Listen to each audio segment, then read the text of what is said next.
3 signs you have a good boss in the workplace. Number 1, good communication skills. Number 2, compassion and empathy merged into one, where they actually care and understand. Number 3, leadership skills. They are always there to lead from the front. I think these are all good points. I think communication is crucial. I think a lot of times as a company gets bigger, it gets harder and you get input from the HR department. Now, you can't say this, you can't talk about that, you don't want to say things this way.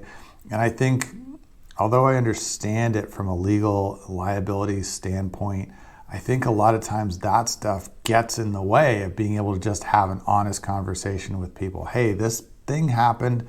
Here's what we did about it. Here's what you might have heard. Here's the truth. And here's how we're going to not let that happen in the future. And I think that is really critical, to be honest and upfront with people who work for you, to communicate what's really going on and give them as many details as possible is really important. And not just, yes, about, this change is coming or a new policy, new procedure or whatever. Do you need training? Great, let's do training. Do you have questions? Great, let's answer questions. And then once you've done that, then yes, you can start to hold people accountable for doing the new thing or whatever it is. But if you don't communicate it and then it doesn't go the way you want, you only have yourself to blame. So absolutely good communication is super important. And compassion and empathy, right? We're people working with people. At the end of the day, there's metrics and goals and sales targets and production levels that you want to reach and whatever, but none of it happens if you don't have the people invested in doing a good job. And that only happens if they feel good about where they work and they care about doing a good job. And that comes from giving them an incentive to care and treating them like people and making sure that you're taking care of them and attuned to their interests and their needs and what may be going on inside and outside of work.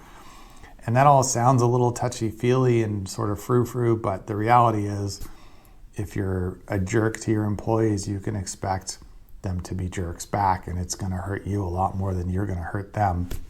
Whereas if you're kind and caring and compassionate and treat them like the people that they are, you're going to see that rewarded 10 times over, and not just by the business doing better, but you feel better as a person, I think, treating other people well. If you don't, you should probably talk to somebody about it. So the third part of it is leadership. And that, again, is not asking people to do things you're not willing or comfortable doing, not setting expectations for people to do things that you're not going to do. For example, you can't say, well, you guys have to work Saturday, you have to work overtime, you have to put in long days to get this project done, but I'm going home at 5 and I'm going to not work the weekend, but you guys have to do it. That's a great way to build immediate resentment and dissatisfaction.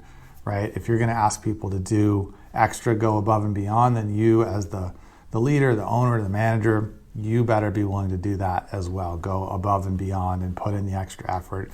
If they're struggling, you should be saying, how can I help? Right? How can I lighten your load or give you more support or get you somebody to help out with this project or whatever? You don't want to lead from the back. There's an expression, I think, in the military, leaders eat last, right? You want to make sure your crew, the troops, the employees, however you want to classify them, right? They're taken care of first. They get fed, they get sheltered, they get the whatever help they need. And then the leadership, they eat last. They eat after everyone else has gotten taken care of, right? You don't run to the front of the line. You don't take the lion's share. You don't help yourself out and leave everyone else to fight for scraps. If you're expecting people to want to follow you, to help you, to work with you, to help you together achieve something, right? That's good leadership. So these are all excellent points. If you're working for somebody who's doing these kinds of things, then you're probably happy at your work environment and you're making a positive contribution. If your boss is a bad boss and doing poor things, poorly communicating, poor leadership, no compassion, then that's probably a place where you want to start looking for a way out.